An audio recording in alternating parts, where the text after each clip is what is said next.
Magandang buhay! Narito naman tayo sa Faith On, the badge may shine, and so does the heart behind it. A man in uniform may look strong on the outside, but what truly shines is the heart that chooses to serve with courage, sacrifice, and integrity. Ang pagiging pulis ay hindi lang trabaho, ito'y bokasyon sa bawat araw. Hinaharap nila ang panganib, tukso at pagod, hindi lang para magpatupad ng batas, kundi para maging instrumento ng kaayusan at katarungan. Sabi nga ni Plato, and I quote, "The measure of a man is what he does with power." Ang ating mga kapulisan, when they are grounded in truth and guided by conscience, become more than enforcers.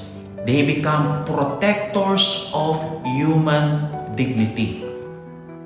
At sa panghuli, samahan ninyo po ko sa isang panalangin.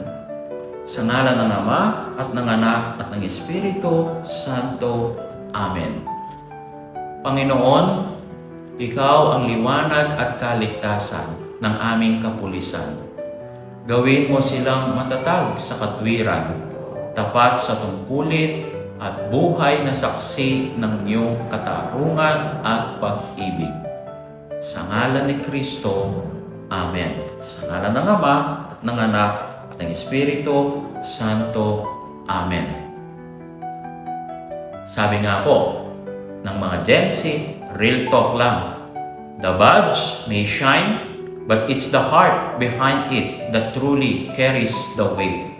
Let us pray not only for their safety, but for their strength to remain faithful to God, to country, and to the call of service.